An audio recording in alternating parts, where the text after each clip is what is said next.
Roqoo Depot presents our Star Wars Crucible interview with author Troy Denning. Hi Troy, this is Steven, Roqoo Depot. Hey Steven, how are you doing? Doing good. Well, anyway, shall we get started? Sure. How did Crucible come about? Did the idea for the novel start with you, or was that something Lucas Books or Del Rey pitched to you?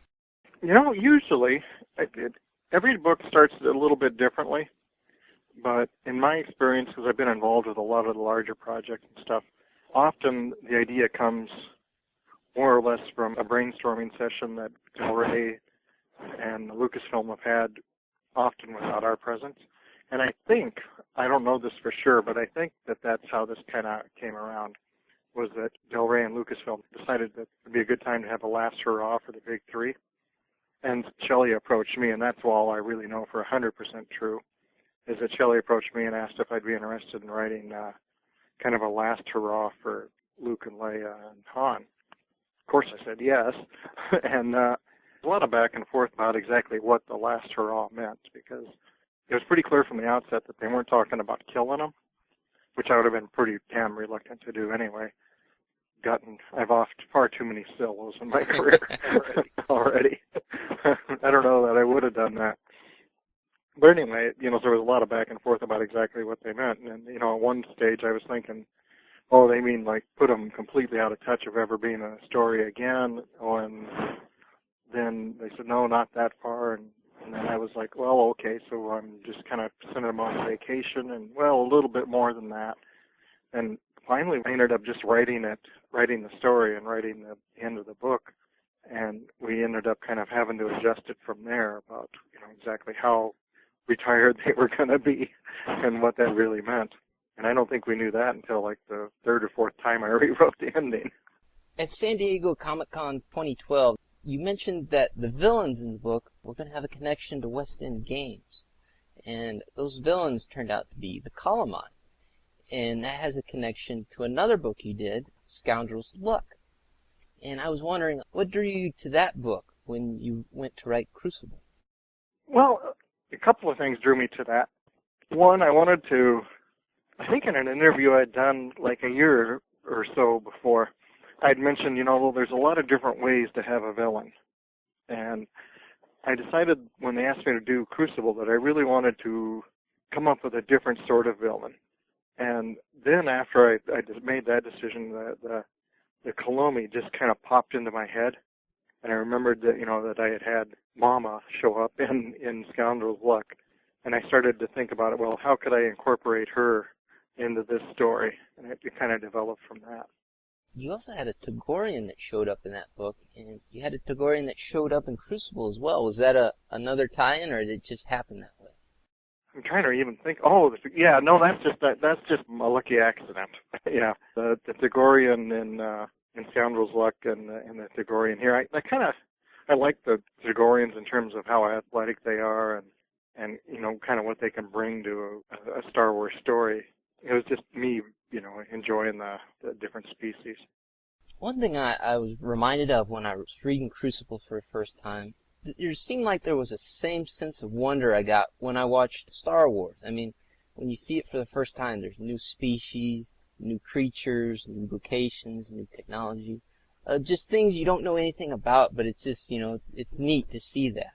I was wondering, that sense, all the new elements you put in the book, was that something you went after directly, or? Yeah, I always try to bring a sense of wonder to Star Wars. I mean, I think that's a lot of what makes Star Wars Star Wars. So I always try to bring at least a little bit of that to the story. But here, because it was a standalone story and I had a little bit of more freedom of setting and plot, I decided that what I really wanted to do was make that one of the goals of the story. So I just decided that I would try to kind of slowly recreate that feeling. And I think that also goes back to one of the goals that was included in the original pitch to me. And we wanted it to be an entry point for readers who didn't want to read, through all of the pre-existing material. Now, because there's like 80 or 90 books that a person would have to read to really get up to speed in what's going on in Star Wars now. We wanted to kind of create an entry point for new readers and maybe a little bit of a re-entry point. And for readers, who had kind of drifted off at some point during their, growth to adulthood. And I felt like one of the best ways to do that was to try to recreate as much as I could the feelings of the original films.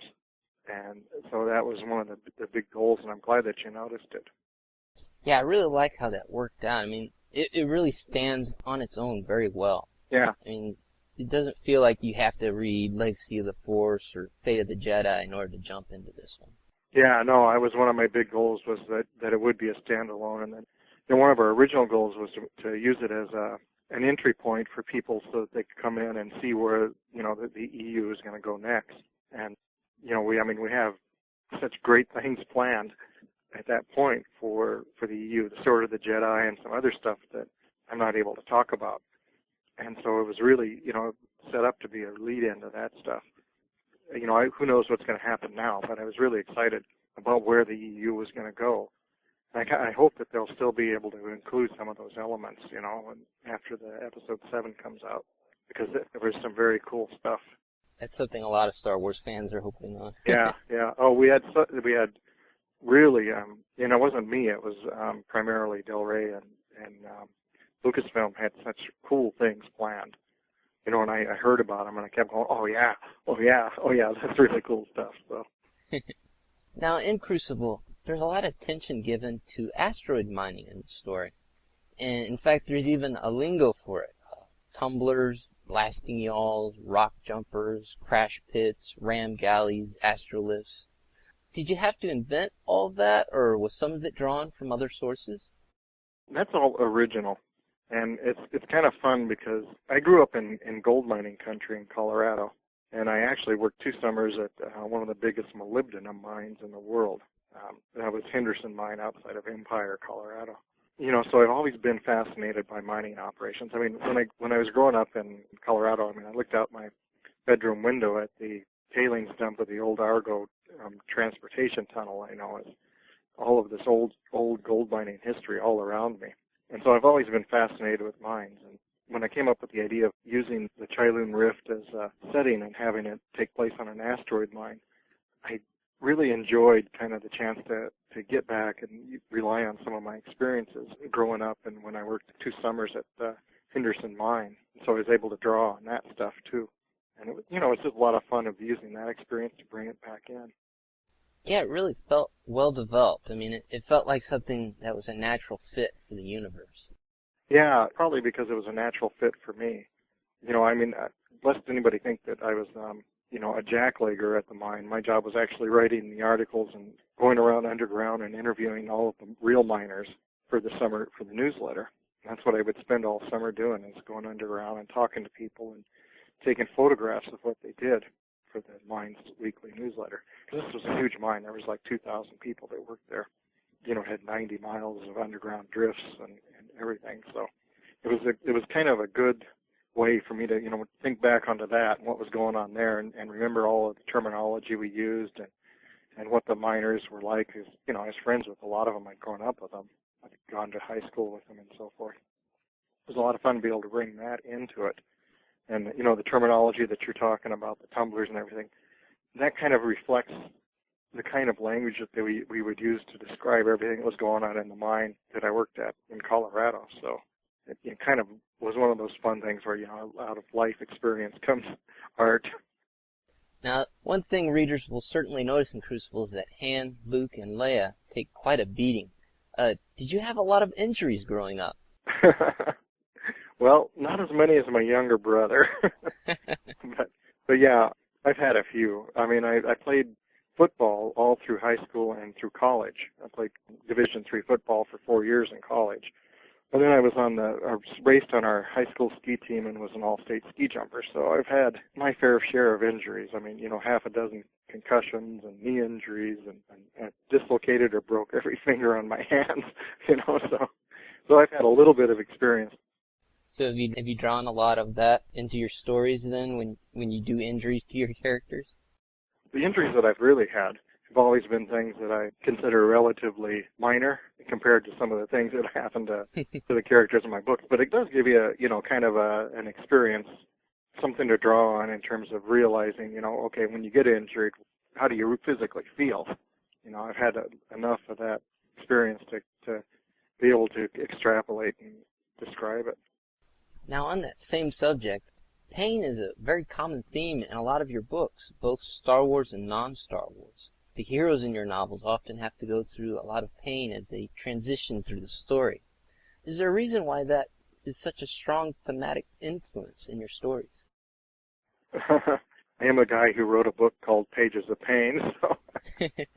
Yeah, I think that the real reason that there's a lot of pain in my book is because, pain is a teacher. And, on every level. If you think about it, when you growing up and you burn your fingers on a burner or something, I mean, it teaches you that fire is dangerous. And when you make a mistake and give your heart to the wrong person, that teaches you to be a little more cautious and reflective about who you date or choose to fall in love with. And to that extent, I've always kind of regarded pain as really the crucible that people go through before they become old and wise. I think, looking back on books I've read by you, the most painful passage that jumps out to mind is from the Twilight Giants series, when the main female character has to give birth to a giant. Yeah, actually, I did a fair amount of research for that because I didn't really have anything in my own experience to compare that to. But I just couldn't help it. When I got to that part, I was like, oh, I can't believe you went there. Yeah, I remember I actually still own a copy of Our Bodies Ourselves, which was because at the time when I wrote that, there wasn't a lot of internet research available. So I bought a copy of Our Bodies Ourselves and read that chapter on birth quite a few times, and it was harrowing. I mean, women kind of are nonchalant. My wife always says that men are wimps because, I get a cold or something and I kind of a baby, and women seem to just soldier on, and I think that's certainly true. I think we certainly know why. All right, moving on to some spoiler questions. One of my favorite parts in the entire book, in the Truth or Die Sabbath game, you have Han reflecting on some of his most painful memories. Was there an ulterior motive in exploring those questions? Well, really, it served two purposes, and both of them were pretty deliberate. One was that I wanted to characterize the Creeps as just how cruel they could really be, because it's one thing to be able to inflict physical pain, but as most people, I think, realize, physical pain isn't really the truly horrible kind. It's the emotional anguish and the things that go on inside you that really can tear you down and tear you apart. And I wanted to show the Creeps deliberately inflicting that kind of pain on somebody. And because, they truly hate Han because of Han's involvement in their own mother's fate. And so they were kind of determined to get some revenge for that. And also they wanted to just play with him and toy with him and see how he could deal with it. And then the other thing I wanted to do was I just wanted to be able to show readers who weren't familiar with everything that had happened since Return of the Jedi, how Han's experiences had shaped him over the last 40 years, what he'd been through, and give readers some kind of idea of what an epic character he and Leia really were, and how many stories that they had actually been through and how painful some of them had been. Yeah, I found myself cringing as the questions got worse and worse when you did that. Yeah, they were pretty gruesome, and one of the funny things was that, I have such great editors with Shelley and Jennifer Heddle, and one of the things that I was really, I had written those questions and kind of thought, well, that's far enough, and then I get Jennifer Heddle's comments back, and she was basically saying, oh man, don't wimp out, take it further. Really stick it to him, show him reacting, show him how reacting to this, and so I went back in one of the revisions and actually made it a little bit more anguishing for Han, which was, I think, a really good instinct. I was really impressed with some of those ideas that she brought to that scene. Now, with some of the new elements you brought to the story, there was the Nargans. How did the idea for them come about? Were they constructs from the very beginning when you were thinking about making them? Or was that something that came about later? Yeah, it was from the very beginning. I knew that the Nargans were going to be, basically I called them biots. I needed a mechanism both to bring a little bit of wonder, show some new kind of species and new things into the Star Wars universe so that we could get that sense of wonder that we were talking about earlier. And I felt that was a good way to do it because this would be an excuse to show a really big, badass species. And then to put a little twist on it and show why they were so badass is, that they're not entirely natural. And so that was a good way to explore that. But I also wanted to show right away that there was something big going on without making the story open with like, oh my God, there's something huge going on. But I needed a way to hint at that and to show that, somebody's creating these things that are really totally badass and unnatural was a good way to do that. And it allowed me to kind of build the creeps up as super intelligent before we actually saw them or even knew that they were in the story. The idea was that, oh, here's this weird thing that exists, and somebody has built it. And my intention was that at that point, the reader should go kind of, ooh, there's, substantial threat behind this. Now, there's sort of a toss-away line in the book where the Kreft brothers are listing names of people they've sought revenge against. Hondo Badar, Cabot Lom, Nevitt Han, and Burrell Atta. Were these just random names, or were those some Tuckerisms? Those were all people that were in Scoundrel's Luck. They were kind of the Creef's Mother's competition, the West End Games book that was published in 1990. And I went back and when I was dealing with the theme of revenge and what they were willing to do to get it, I just went back and kind of looked back at the entry where they were mentioned and decided, yeah, it'd be good to show that, no detail escapes these guys. I mean, they even killed the bartender who was serving drinks when Han and Chewie arrived at the end scene. Now, one of the other interesting characters in the book is Bardon, and he refers to himself by a completely different name, Jonas Ram. Was that coincidental that he's named Bardon, which is very similar to Bardon Jusek from the Republic Commando series? Yeah, that part is just coincidence because it's Bardoon, and I hadn't really thought about, him being related at all to the Republic Commando series. Was there a reason then you had him referring in third person? Because that was a kind of rather unique thing to have him do. The reason for that is that, the being who took to kind of, I don't want to say possess, but kind of took Bardon as a host, really doesn't consider himself Bardoon anymore. Considers himself someone else. And even though, without going into too many spoilers, you can't really describe it, but he may not be sure of exactly who he is, but he knows that he's not this Mandalorian. So he kind of, at that point, is referring to himself as somebody else, both, I think, to differentiate himself from Bardoon in his own mind and to make sure that the people who he's interacting with know that he's not this Mandalorian who he kind of considers, a bit wimpy. So, because the character, Jonas Ram, is a real badass in a lot of ways. He's also very funny. I have to admit, I laughed quite a bit. That's good. I was hoping that there'd be some humor in that scene. It was fun to write. Toward the end of the book, the characters go on quite a journey. There were a lot of bizarre, fantastical elements, shape-shifting forests, metaphysical force battles. How did the story end up taking that direction? Well, basically, the characters step through the looking glass. I guess what I was trying to get at there is, we think about the Force, and there's the old Yoda line. Life creates it, makes it grow. Its energy surrounds us and binds us. Luminous beings are we, not this crude matter. You must feel the Force around you. Here, between you, me, the tree, the rock, everywhere. But the idea that we're not this crude matter, that we're really beings of luminous energy. And I wanted to explore that, and that's what the whole sequence that you're talking about is about, is the idea of exploring what the Force really is and what life really is. They step to that other side, and then they've gone through that passage. They begin to see the universe and the galaxy and the Force in a very different light, in a certain sense, in a way that it's much more realistic than the way you perceive it as in your physical world. One thing I liked about that is it really gave it more of a fantasy feel than a sci-fi feel, which I thought was really nice sort of turn for Star Wars. Because so often it gets, a kind of hardcore sci-fi, and it kind of steps away from the fantasy origins it used to have.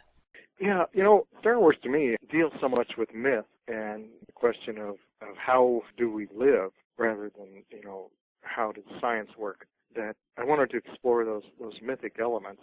And that's one of the things that I think is important to remember about the Force is that at its heart, it's mythic, it's spiritual. I really wanted to explore that at the end of Crucible and raise some questions in readers' minds about what the exact nature of the Force is and what the hero's relationship to the Force is. And honestly, that's the big reason that they do step through the looking glass at the end of the book there. Now, amid all the awesome events that unfold in Crucible, there are some tantalizing events that only get mentioned briefly. One thing that caught my attention is the Hutt-Yakov Spice War. Does this mean that you might have an interest in a Hutt story? Well, it would be a kick-ass story to write, wouldn't it? We'll just have to see what happens in the future. It's certainly a possibility, but who knows where the EU is going to go after Episode 7. So maybe it's a possibility. That would be fun. When you look at all the elements in Crucible and some of the things that happen, it's a pretty wild book. Blaster-proof lizards, celestial artifacts. Just how much freedom did you have with the story? Were there any ideas that you came up with that were deemed a little too much and didn't make it into the book?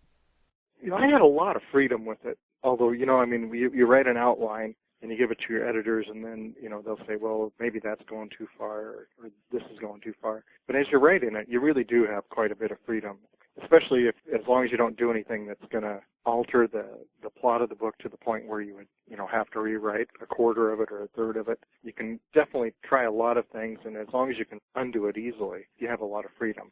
Certainly there was quite a bit of freedom given to me with this story, but there was a couple of places where maybe I did go too far. And as a matter of fact, definitely one place where I definitely got back, and it was, remember the sabacc game, the body stake sabacc game? Mm-hmm. Originally that wasn't simulated. And I started that, and I got to that chapter, and Shelley's comment started off with, like, yuck. And after reading the rest of the comment, I didn't even try to argue the case for keeping the original, more gruesome version, which, and actually, to tell the truth, her reaction kind of took me by surprise, because my wife is always my first reader. She's very, very good at reading things, and she works over my manuscripts before I ever, show them to anybody else. And when she read it, she thought, oh, man, this is cool. She really liked the original Body Stakes version. So when Shelley was like, oh, man, this is just too far, you've gone too far here, I was a little bit surprised. Of course, I have to think back and remember, okay, well, my wife is a big Walking Dead fan. So. Yeah, that was actually one of my favorite scenes in the book. I laughed out loud when Han's like, I bet death. Like, just completely surprised that Mandalorian. Yeah. Yeah. Yeah, that was a fun scene to write, and my original version was a bit more gruesome than what we finally went with, which is probably appropriate since it worked out well in the end, though. Yeah, thanks. I can get carried away once in a while. It's a good thing I have great editors. So, of all the things you did in Crucible, which was the most fun to do? Boy, that's such a hard question. I really enjoyed writing the mining stuff, just because that took me back to 30 years ago when I actually worked in a mine and loved it. So it was fun to be able to call on that background to bring it in. I think that I love to play poker myself, and so being able to write the sabacc scenes, those were a lot of fun for me to write. As if I could actually play poker as well as Han plays sabacc. So that was a lot of stuff. And then the most challenging thing, which, when you talk about fun versus rewarding, they can be two different things, but in the end, it's ultimately what do you take the most pride in. And I think the most challenging thing was the ending of the book, where after they stepped through the looking glass. And, I wrote that, because it was dawn, I'm really kind of stepping out into the mythic plank there, and that was very challenging. I was a little bit nervous about it, and I wrote it, and again, I sent it in, and Jennifer Heddle was the one who said, need to take it further, and so I rewrote it again, and I was, kind of biting my nails, and because I was getting out there pretty far on the edge and thinking, boy, am I taking it too far? Am I taking it too far? So I rewrote it again, and she was like, okay, this is better. We need to see some more here, and here, though. And I was like, oh, Okay, even further. Okay, all right. So there's no longer a plank under my feet. We're just going to go all the way and step right off into the sea. So. And I think that she was absolutely right. I think that the ending is much stronger for having done that. But it took a little bit of prodding to get me there. One thing I was kind of wondering about was the Colomia. Did you actually invent that species for Galaxy Guide 4, or was that something that existed somewhere in the West End game material? Yeah, as far as I know and remember, because, Galaxy Guide 4 was a long time ago. Yeah. As far as I know and remember, they were definitely invented for that Galaxy Guide. And at that point, I wrote about 2/3 of that guide, and a friend named Stephen D. Sullivan wrote about 1/3 of it, and my wife, Andrea, wrote about 1/3 of it. And to be honest, I can't really remember who wrote the Colomi. I tend to think that I was the one who wrote those just because they're kind of my brand of weird, but I wouldn't be able to say for sure that I was the inventor of them. But I think that Galaxy Guide 4 was definitely where they were introduced. Another funny moment that jumped out to me in Crucible that really made me laugh out loud was when the Vistara Kai clone showed up. I just love that kind of weird romance sort of a subplot was going on. Oh, with her and Marvin? Yeah, and then the clone showed up, and it was just like, oh man, that's hilarious. Yeah. Yeah, that was a lot of fun to do. That was a blast. Again, it was, there are so many little things in there that are kind of a balancing act. Or how far can you take that, and how far, should you take it? and Marvin was, and one of the things I really wanted the Colomi to be was warped in their sensibilities and just kind of over the top in terms of what they thought was appropriate. And, for Marvin to have actually made a copy of Vistara for himself and thinking that this really was not a problem and that she should understand, because it was fun. It was fun to do that. Now, as far as future projects go, I know you're working on Forgotten Realms novel for Sundering. Mm-hmm. I believe that comes out next year? Yep, I think next April. Is there any other books readers can expect from you, or? We'll see. Right now everything is just, I guess, so much up in the air until everything settles down after episode 7 that it's just hard to know. No other non-Star Wars projects that you can talk about? Nothing that I can talk about at this point. The Sundering is going to be it's kind of a return to the Forgotten Realms, and I'm really enjoying that. And we'll see where that goes from there. But yeah, I'm looking forward to reading the arc I got for Bob Salvatore's book. Oh yeah. Looking to see how the Sundering is going to happen, what all that involves. Yeah, it's going to be interesting. It's an interesting. The whole concept of the Sundering is very, very interesting, and the way that they're putting it together is a lot of fun. I think it'll be a real blast. I mean, it's 6 authors, and I've read, most of the books that are available. I mean, I've read all the books that are available so far. Okay, put it that way. And they're pretty good. They're kind of different things, but they tell the same they tell different characters tell an overarching story of the world and what's going on. And it's a cool concept, and where they're thinking about going after that, I'm not really at liberty to discuss, but I think it's going to be exciting. And that brings our interview with Crucible author Troy Denning to an end. Remember, you can get Crucible in hardcover, digital, and audiobook formats. For fans who would like to meet Troy, he'll be in Roseville, Minnesota on the Crucible's release day, and he will also be at San Diego Comic-Con and Gen Con. Forgotten Realms fans can also look forward to Troy's upcoming novel, The Sentinel, which will be the 5th book in the Sundering series, which features authors R.A. Salvatore, Paulus Kemp, Aaron M. Evans, Richard Lee Byers, and Ed Greenwood. We hope you enjoyed listening to our interview here at Roqoo Depot.